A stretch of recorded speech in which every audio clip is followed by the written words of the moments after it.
No, you weren't watching, you were looking at your phone. Did anybody see the very first time when we came out on stage and Jared asked me to throw one of these to him? Yeah. And you chipped this tooth? Didn't realize It was that costly. he didn't realize that it was not candy. Thousands of dollars in dental surgery. So don't let it hit your tooth. Oh, bonk. Oh, almost. It's not worth it, you guys. I'm gonna close. There you go. Just take the basket. Just tip the basket. Take it. Hi, friends. It's chilly here. We all just had a 5-hour energy or coffee, and then we're like, let's have a little whiskey. So Apple juice. I don't know what's gonna happen in this panel. But we've been informed that it's a long panel, so You're all fucked. yeah. You know, Laura said to me in the photo op group, she was like, you know, the people in the lines, they're not very well behaved. They like to shout and they don't listen. Is it like this in America? And I said, no, because Americans, they like to line up, right? So, you know, they'll stand in line and they'll be very obedient. But then when they get to the photo op, they, you know, expect to get what they paid for. Whereas here, people are a little bit more, you know, relaxed. They don't really care as much about the dynamic between the actors and the patrons, put it that way. And it makes far more kind of a more comfortable setting where we can have a whiskey and not feel like we're being judged. Apple juice. But I feel like the Brits are the professional cuers. I feel like they take great pride in their ability to cue for hours. Yes. Queuing. Yes, we do, they said. I have a confession to Goddamn it. make. I used to skip the queue at Disneyland. Get the fuck out of I here. swear to God. Because you'd be just like, yeah, you know, you see this thing and everyone would start looking and you just slide in here in the front. Sorry. Past all the children. Fucking kids. Is there a question over here? Oh, have at it. Hello. Sorry. Hi guys. Hi. I'm fucking freezing. Okay, first of all, Turn towards Chris. Put them both on mute. yeah. Oh, thanks. Or bring it over here to Jason. Sorry, babe. Go ahead. Hi. First of all, Briana, you look amazing. Again. Let's see it. Let's see it. Yes. Ah, shake that moneymaker. Thank you so much for the question. Sorry. Yesterday at your panel with Matt, Briana, you talked about musicals. Oh, I don't even And- say it's talking about penis. that panel. No, it's not about your OnlyFans, it's about musicals. Okay. Happy to talk about either. Keeping it PG-13. Sure. Why? Let's start now. Later, other people can ask about that. Okay, great. So you were talking about Waitress and the song She Used to Be Mine, and I love that song. Yeah, so Thank you beautiful. for that. And I was just wondering for all three of you, if you could play any part in any musical, and if you could cast some of your friends or even from the SPN cast to play with you, who would you want to cast, what role would you want to play, and what musical would you want to do? Okay, so that will take up the entire panel. Just kidding. I'll see if I can answer any. Should we pick one and cast it? Yeah, let's pick a musical. Let's pick a musical you guys know. And what are musicals that you know? I'll be last because you guys are the musicians in the group. No. Well, but you but still like- know good I think music. so. Like, if I was going to do a musical, I'd say it would have to be something Disney related because. The Lion King, The Lion King, The Lion King, The Lion King. I believe About the she's Lion seen King. the Lion King. Yeah. How about the Lion King? I'm Yeah. going to see it for the first time in September. I actually have never So I'm seen really The Lion excited. King on stage. I have, of course, seen the Jonathan Taylor Thomas version of The Lion King. Yeah, you heard me. That was when people are like, "Were you into any fandom or anything?" I'm like, "No," and then it cut to like the song that I wrote for JTT when I was 12 years old. He's seen it. Anyway, what was your Really good. question? Okay, who would we cast in The Lion King? It's hard. I'm gonna say the obvious, which is most of those roles should be cast with people of color, which we are not. So bear that in mind. Who's Scar? Who's Scar? Jensen Shepherd. Misha. Mark Shepherd. Oh, Shepherd. Yep. That's good. That's good, right? I feel like Ruth would be Nala. Sure. Does that seem good? For sure. But Rob would not be Simba. I think Jensen would be Simba, right? Sure. I mean, I feel like maybe Jake. Be Simba? Maybe. Like Osric, maybe? As who? I don't know. Okay. Well, just say Simba because he's young, right?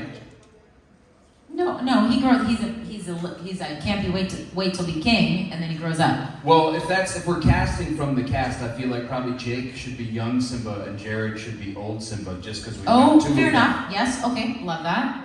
Can I be Pumbaa or Mikado? What's the guy's name? Pumbaa. And the other guy? Timon. Me and Matt. Yeah, that's good. Sally. I like that. Oh, Zazu. oh. No, I know who Jason should be the Rafiki. Is that the Yeah. which one's Rafiki? The guy who owns The wise one. Oh, sure. That's Yeah, I'm at. I like that. What about Mufasa? You can be Mufasa. I'll be Mufasa. Jensen and Jake's dad. I like that. Who would be my wife? Jensen. Kim. Jensen's already Simba. Kim would be my wife. There you go. What's her name? Sarabi. Sarabi, right. Oh. Is that everybody? Zazu. Who's Zazu? Rob? Richard. I heard of Pellegrino. Yeah, Pellegrino would be good. Yeah. Zazu's the one, though, that's always like, don't do that. You gotta follow the rules. That's not very That's not Pellegrino. really Pellegrino, really. Yeah. Somebody. Honestly, I feel like Kim could be Zazu. Yeah. She's not a rule follower, but she is a bit like. A wise sage. Yeah. She could play a rule follower. Yeah. That's very good. Lisa Berry, Yeah. As. the wise sage. Oh yeah, Zazu. Lisa Berry's so grounded though, and Zazu's a bit of a spaz. No offense, Kim. I don't know. We could do like, we could do matinee casting. We could do The traveling Yeah, absolutely. cast. Rep theater. Yeah, we destroy it. Nobody ever go see it again. So I hope we haven't ruined Lion King for you. No, you haven't. I have a tattoo on my body, so Oh it can't be wow! ruined. What do you have tattooed? A quote? Yeah, remember who you are Oh. with a paw print. You didn't have Sheriff Donna's quote, Hakuna Matata, lady? I didn't. I wanted that in the beginning, but You then failed- I saw you failed so many people have it No, already. go sit down. I'm just kidding. Great question. Thank you so much. That's a Thank great you. question. Hello. How did the photo turn out? Yay! Tell us about this photo. So we did photos yesterday, and she really did not like the way she looked. And you guys know me, I'm always like, your job for the rest of your life is to look at yourself and go, even though there's this thing I don't like, I'm choosing to focus on the thing I do like. But she didn't like this photo, so she came in today and she got another one, and I kind of did the thing that I do, which is like, I think I'm an attractive woman, but I think I'm actually very photogenic, which is a skill we can all learn, especially if you are a person such as myself that has more than a couple of chins. And the trick is to stick your neck out and down as if you're holding an orange underneath. And it creates a shadow underneath your jawline. It's very flattering. So you look like Matt Cohen when you don't look like Matt Cohen. Exactly. Option 2, grow a beard. Grow a beard. Yeah, that's Grow a a beard. As a woman, gender neutral, whatever, man. Anyways, sorry. Go ahead. Okay. Firstly, adding on, I would pay gold to see you as Glinda and Wicked. Oh, wow. Oh, that is very sweet. I will never be able to sing that role. But That's a just soprano the comedy role. of it. Thank you, would be yes. a perfect fit. I would love that. Thank you. I already asked this question yesterday to you, Briana, but Jason and Adam. If you could go to a dress-up event, Comic-Con, whatever, who... You guys probably know this. Go ahead. Listen, by that time, that question, we had finished our whiskey, so. You can go again if you want. No. As who would you dress up as? As what, sorry? If you could go to a costume event, maybe Like a Comic-Con. cosplay? Yeah, cosplay. Who would you dress up as? I have a Who did you follow-up. say? I have a follow-up question. That's Like a funny part. furry? Did you dress up as a furry? Briana, who were you? That's, Like you and Jose and all that stuff. I said that I would dress up as Matt's dink. Ah! And he said, an inflatable one. you're too tall. And I said, but just thick enough. And you do lean a bit to the left. A touch of scoliosis. You know Matt so well. Wow. Too well. Okay, what about you? Who would I dress up as? I'm trying to think of the funniest answer. You can never think of it on the spot. It's been taken. Yeah, it's true. Do you have an answer? Do you That's have? been taken. No, I think the fun of it would be to wear an outfit that you're unrecognizable in, and then you can kind of be whoever you are without the lines of adoring fans bothering you all the time. You know what I'm talking about. No, I would like a. I mean, I feel like I would like to be the Hulk. I was gonna but I say would Thor, like a Chris. Yeah, that would be good. Chris Hemsworth. I'm gonna need about 3 years between now and Comic-Con to be the Hulk. Or But I you would just like wear one of those to- blow-up suits. No, because it depends on who's there. If Gil's there, I can't. Now you have to tell the story.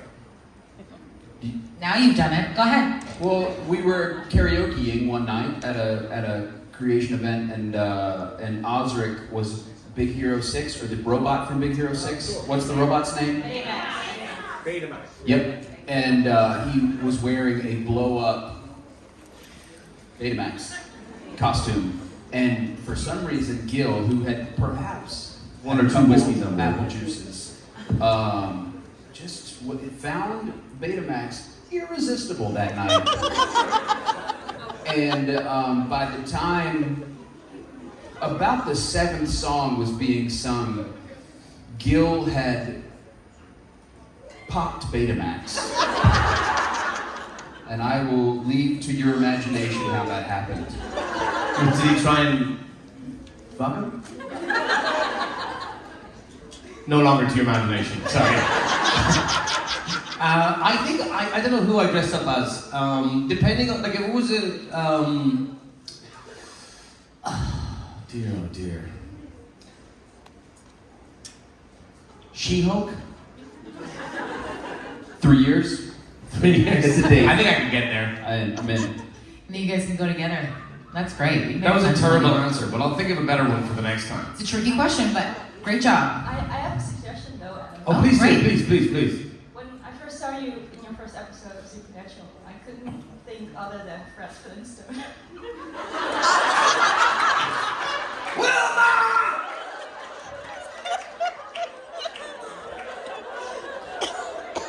At least he didn't say fucking Barney Rubble. She might as well. Is that better? Was it because he had the? It's because The of beard, yeah. Nothing else, just the beard stuff. Yeah, it was the weirdest beard. It was like Did they had this paint it long- at all? Yes. Oh. No, they didn't paint the beard. Like as you can see, this I shaved this morning.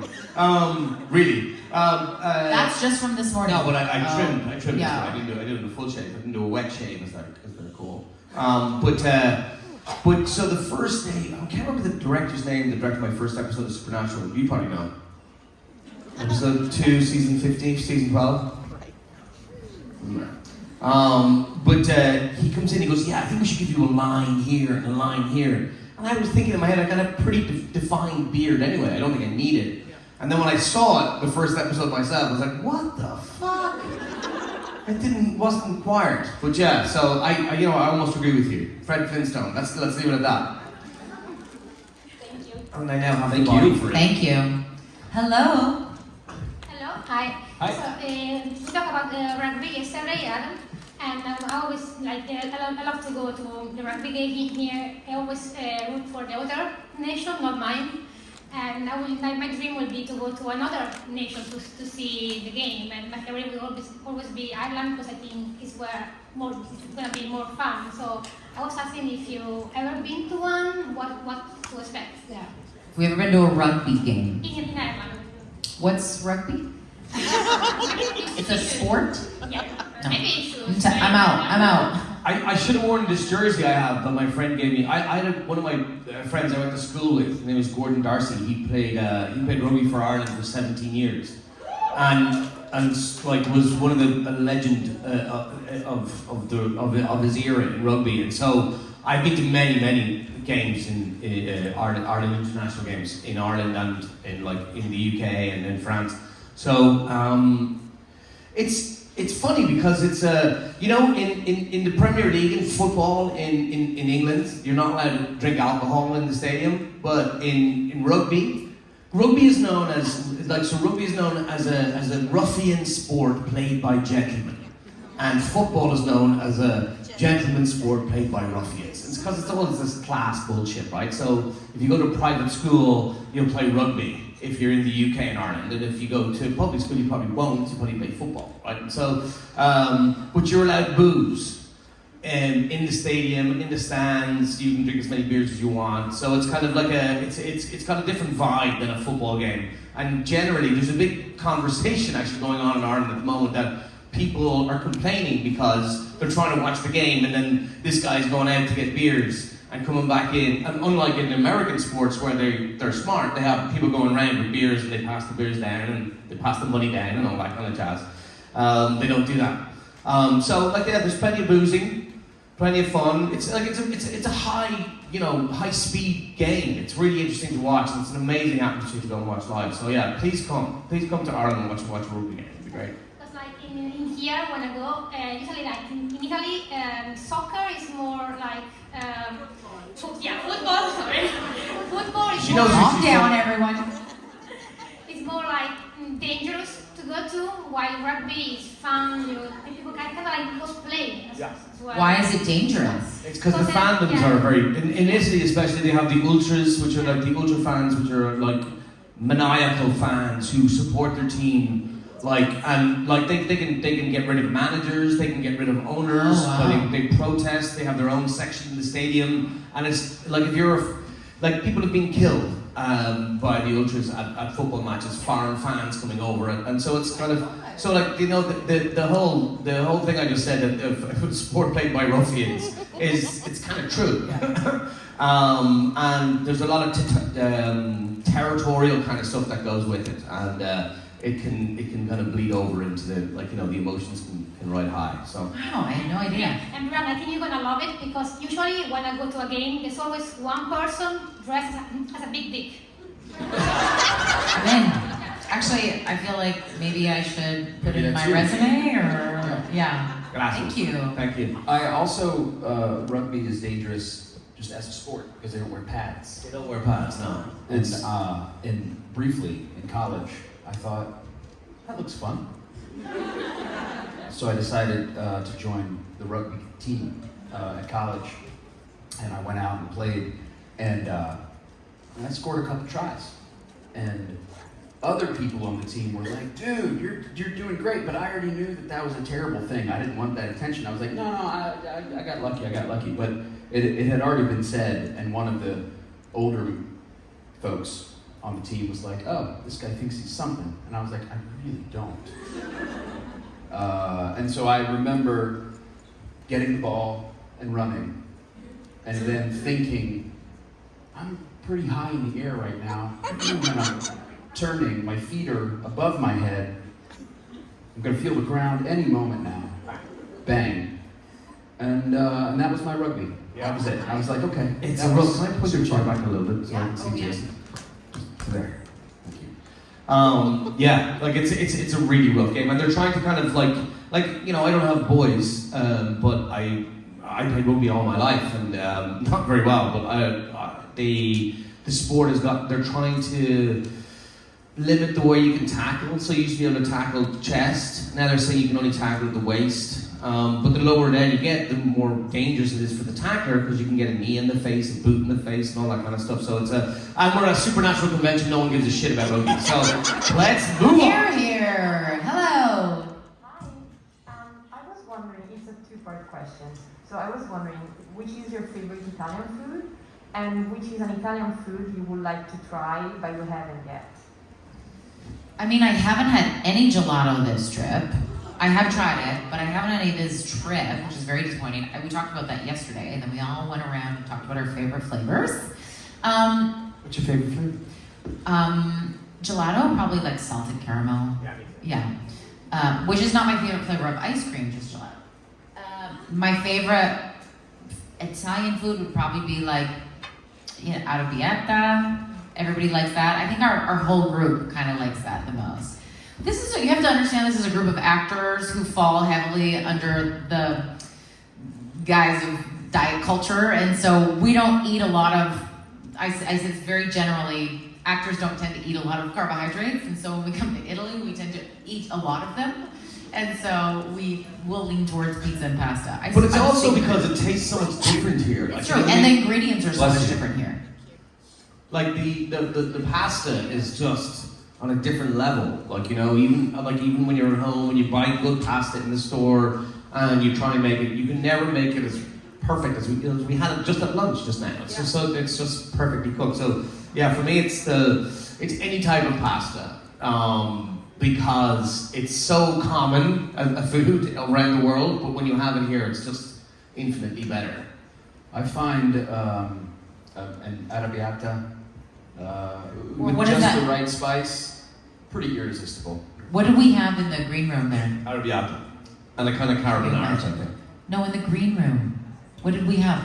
Oh, prosciutto? No. It's Iberico not ham? prosciutto. It's like It's a type of ham. Parmesan cheese. Parmesan cheese. Where is yeah. Daniela? She's not here. It's this.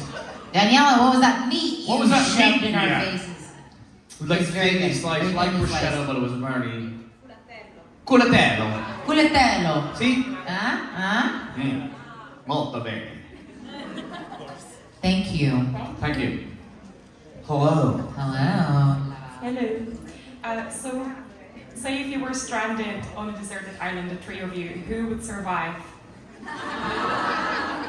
Jason. If they ate me, they would Jason. live for a very long time.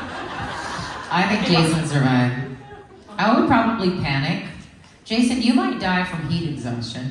It depends on where the island Yeah. is located. Have you ever, like, that's an interesting question. Have you ever done any survivalist type, Bear Grylls type stuff? Like, I mean, I don't mean watch the show, but like, could you, a little bit? Not as an adult. Like Have I you grew seen up, that I was show a Girl Alone? Scout or a Girl Guide when I was young, and I did lots of like you have to make your own fire without matches and things like that. But Did not you as do an that? adult. Mhm. I used to be able to. I don't know how to You do do shit whittles and now. sticks? Look at me. I'm all like I'm drinking my scotch on stage. Do I what? Whittle sticks? Yeah. Like that. Yeah. With paper. The paper starts to There's that show, there was a show that was on called Alone, and they dropped these people in different parts of the wilderness in Alaska, and they all had to survive. Naked and Afraid. Was it that what it was? Naked and Afraid? Alone was one I want, thank you. But I presume they're the same thing, right? Or similar. One has clothes. Really naked? They get dropped naked in the wilderness. We They gotta as make a them- society are so bored when that is a TV show. I think there But are people people. want Hold on. How can you say we're bored when that is a TV show and then you watch Real Housewives of Beverly Hills? Don't fucking troll me now, Fergus.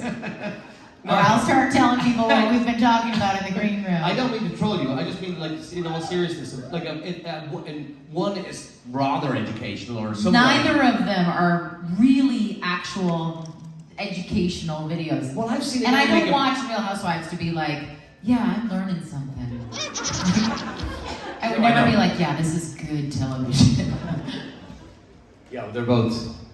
No, I think Naked and Afraid is probably a very entertaining show because what it does is, I haven't seen it, but I imagine it heightens your system and you go, what's going to happen? And that's probably the entertaining thing. Yeah. And what is Alone? Alone is the same. Well, it's a similar thing. You just get dropped off in the middle of nowhere. A group of different people and see who survives the longest in the wilderness. Like alone, making their own shelter. Or, you know, they're given like a pack that they can choose from. They can choose like 5 or 6 different items. And the smartest people always choose the fire starter stick, whatever that piece of flint is.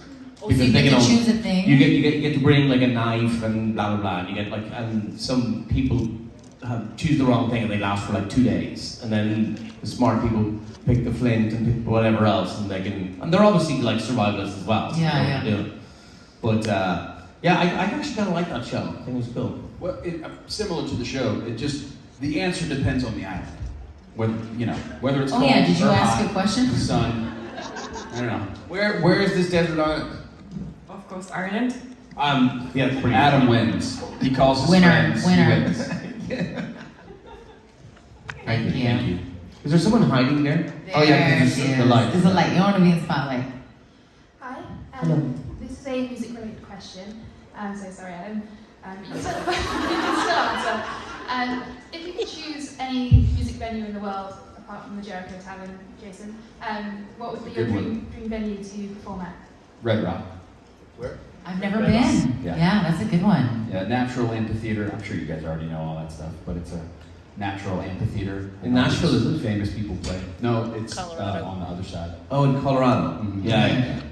It's a natural amphitheater. It wasn't built, it's just natural. It is a natural amphitheater that has been built into a music venue. So they put in seats and systems and all that kind of stuff. Raven seats? Oh, cool. But that's why they call it Red Rock, because it's a natural rock formation in the shape of an amphitheater. I don't know, Jason might have an answer for me, but I don't know venues that well around the world, certainly. But, like, I know the ones that I've been to when we've been on tour. And the ones that I remember being quite special were Hotel Cafe in LA, Cool. which is where I had my album release party. And that was just a special, it's like a core memory for me that I'll never ever forget till the day I die. And then the other one was Eddie's Attic. And then the one that I really want to perform in is a club in Virginia called The Heist. And one day I will. Dreams do come true. That is a great idea. I don't know if it trumps Red Rock or The Heist, but it's known to be one of the best concert venues in the world. And I know that the Irish are here today, but Slane Castle in Ireland, it's hosted. Slane Castle, you're talking about natural amphitheaters. It's got a field. The castle's up on a little hill, and beside it is this field that runs down towards the river. It hosts 80 to 100,000 people. I've seen U2 play there live twice. I've seen R.E.M., Chili Peppers, Bruce Springsteen has played there, Queen, everybody has played there. And it's known to be one of the greatest venues in the world. And having attended there, I would say, yeah, Slane Castle. And if you get a chance to go to Slane, do you know Harry Styles is actually playing there this year, which is kind of quite an interesting choice, because he wouldn't really fall in line with the people that have played there in the past, but because he did so well at Madison Square Gardens there recently, I think they just said, take the mantle. And he is an epic performer, to give him his dues. He's wearing the mantle well. Yeah, he really is. He's cool. Thank you. Good question. Thank you. I'm actually going to see Slane Castle, so that's really You're Oh my gonna see- God! Wow! Adam Fergus, everyone! Let us know if it's as good as I say. That's right. Hello. Hello. If the three of you were to play Truth and Dare with each other, how would it go? I That's who would you asked. lose. You would lose? I'd lose. Because why? Because you just wouldn't do anything or say anything? Because. How do you lose at Truth and Dare? Yeah, I was going to ask the same question. Is it not a win, lose, or No, draw? it's like you go truth or dare, and you pick truth or dare. Huh. It's truth. I go, tell me the truth about this. If Uh-huh. it's dare, I say, I dare you to do this. What if you say truth but you don't say the truth? Then you're a Then liar. Then I guess Then you lose? you're lose. Yeah. I would lose. Yes, that's what I figured you would say. It's the best thing to do, is just say truth and then lie. Oh, I always say truth because I'm lazy. I'm like, I don't want to get up. But I would say truth. I don't have much of a filter. I don't know if you've noticed that about me. Okay. Did you have another question for Briana? Now that she said truth? I was more going between the three of you because you know each other very well. Well, Which is we the know point. each other well enough to not answer the truth of that question in front of an audience, Yeah. especially in Rome. Drink more. That is answer enough. Well played. Thank you for the question. Hello. Hello. Hi. Sorry, I'm kind of nervous. Okay. You're doing a great job. Thank you. So far. Wow. I said so much. Okay. So. Don't you think so, Briana? I think she's done a wonderful job. Do you want to just tell me and my character means to you? It is so important to us because it changes how we approach our art form. Because it's so easy as a television actor to hit your mark and say your line without any idea as an artist what you're doing to change the world, to change people. And I think a lot of television actors never get the opportunity like we do to meet our fans and actually hear about what we've done has helped you. And so I encourage you all, watch autograph sessions are now 7 hours long. But don't ever feel shy or uncomfortable about sharing how this show has changed you, even if it's via Twitter or Instagram or whatever. It's so important to us as artists to know that, and we're so grateful when you do share that. Okay, so just saying you could me and a lot of people. Thank you. Thank you. Great question. Thank you so much. Oh, you again. Ciao. This one is for everybody, and hopefully more interesting than sport. Those questions are interesting to everybody except for me. So you ask whatever the fuck you want, baby. I was just wondering, like many people also starting new things, learning new things during the pandemic. I was just wondering if you, any of you picked up any new things during this time. I attempted to learn the ukulele. I actually, for the Paris convention, which is PeopleCon, they did a virtual convention, and they hired me to do an entire concert on my ukulele. So I learned like 8 songs. I was like, I remember going, yeah, sure, yeah, thank you. When they asked, they sent me the contract, and Briana will be doing a concert at 8 p.m. I was like, with who? And they're like, we saw that you were learning the ukulele. So be very careful when you put things on social media when you're learning them. But it's great. There's nothing better than somebody to go, you're doing this thing now. And you go, okay, let's see how that turns out. Failing forward, as I like to say. How about you? I learned how to be a dad. Oh, yeah, a double dad. A double dad.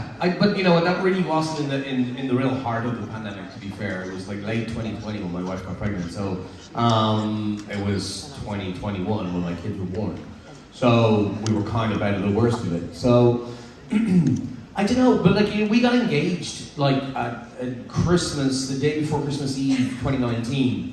So when we went into lockdown, that first long 6 months in LA, that was, it just, I don't know, just like, you get to know someone really, really well when it's just the two of you in an apartment for a long period of time, and it just brought us even closer and closer together. And you know, it's very, you be very careful how you talk about the pandemic, because you know, it's touched friends of mine in such a negative way, and like, you know, people have lost people.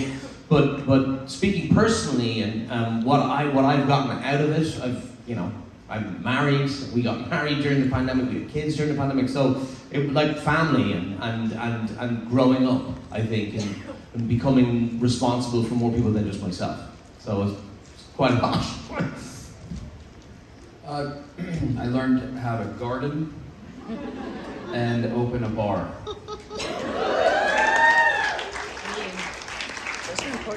Two very necessary things during a global pandemic, yes. What about gardening did you find most interesting that you learned? I mean, not to get weirdly zen with it, but the consistency determines the outcome. You can go down to the garden for a little bit every single morning and do great, but you can't really go down to the garden once or twice a week for a few hours. You know, it works once or twice maybe, but then it just becomes too much to handle. And yeah. And gardening is such a beautiful thing for children. Jose, we moved into a house, and Jose doesn't believe in having lawns. And so we turned our entire backyard into a garden. And he goes and plants things with Valentina. And when children get to go and see a thing, they put a seed into the ground, and a plant comes up that they can then eat. It blows their fucking mind. Yeah. And I think that's so special. I love That's that really you like did we're that. trying to encourage that as well. Yes. We're trying to teach that, and Matt's really good for that as well. Matt does that with his kid, with Macklin a lot, and I think it's I learned how to be a parent, by the way, a lot from the people that are on this con, and I've gotten infinite amounts of advice and stuff from my colleagues and very good friends here. So, hi. Speaking of that, we were in the movie earlier talking about Mama Bear, and I wanted to know how close you came to punching him after you hit your head.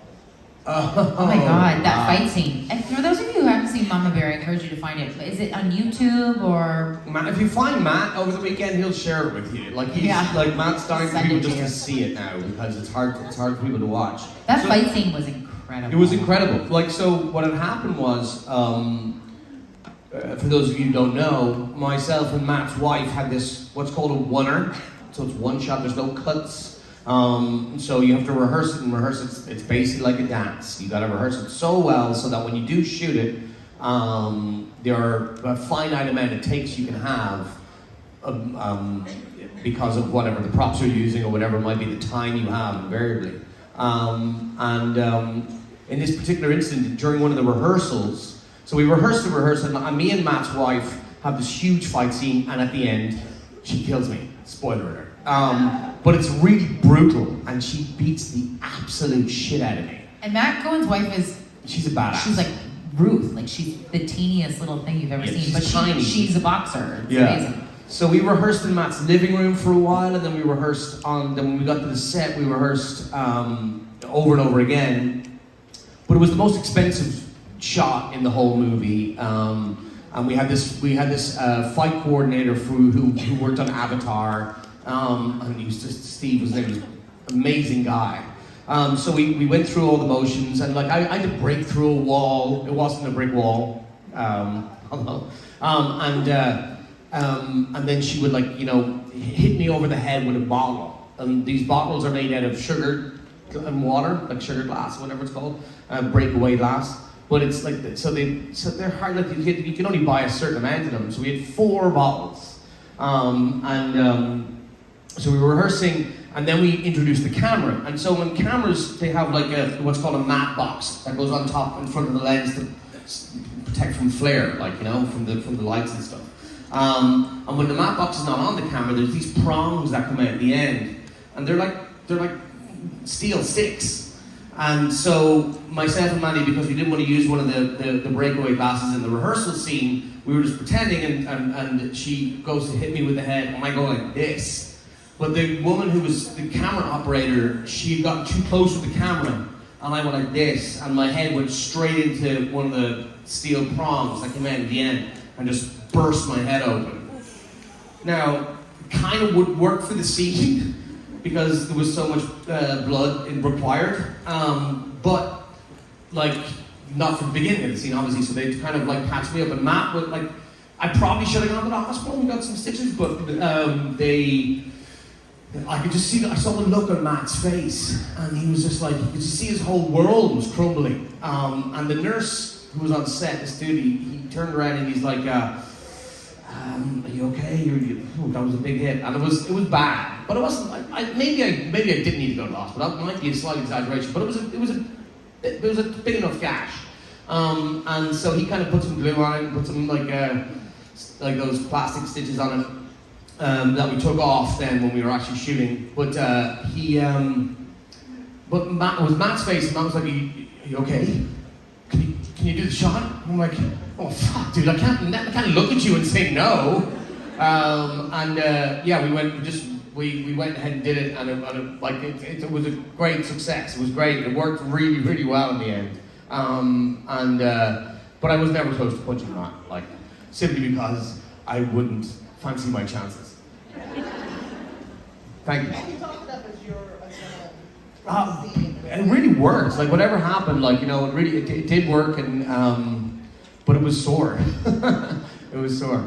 It's a great little movie if you get a chance to watch it. It's really cool. Thanks. Thank you. Hi. Well, you guys are for English native speakers in the broader sense, coming from very different countries, areas, even cultures. And humor, comedy is very culture specific. And although you share the same language, are there any comedy series that totally frustrate you that other people just don't get because they're not from the same area? Canadian comedy is very polite. Unless it's Letterkenny. Yeah. Oh, that's true. Yes. Schitt's Creek is a great example, though. Like Schitt's Creek is so deeply funny. It took me like 3 tries to get into it, and then I was like hooked. But it's like that. And sometimes it's hit or miss. As a Canadian, I'll say Canadian comedy can be hit or miss. But Schitt's Creek was great, and lots of stuff that comes out of Canada is great. But I'll speak of another country, which is British comedy that I specifically love. Yes, you're welcome. One of my favorite series of all time is the original Office, specifically the Christmas special. That's so good. I think that Christmas special is like one of the most flawless 2 hours of television I've ever seen. It's beautiful. It makes me cry. Like when Pam comes to get Jim, like spoiler, whatever. Anyway, not Jim, Tim? Tim.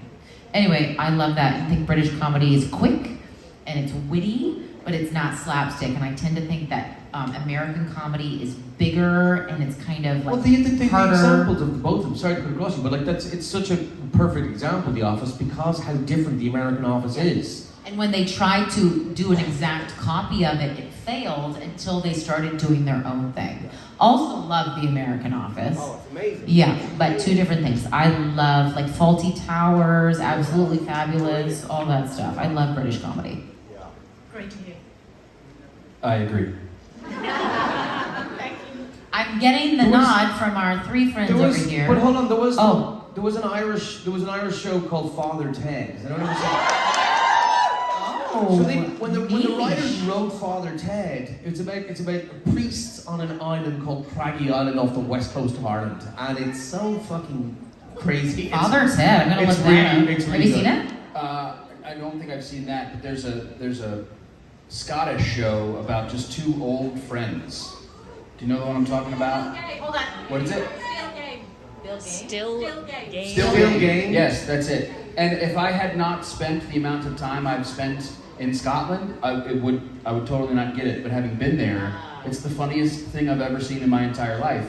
And England is awesome for that because similar to your accents, your comedy changes in a 40-mile drive. Like it's just a whole different And what I was going to say about Father Ted was that they pitched it to the Irish national broadcaster, and they were like, "Oh no, we can't show this. Jesus Christ Almighty! It's showing priests being naughty."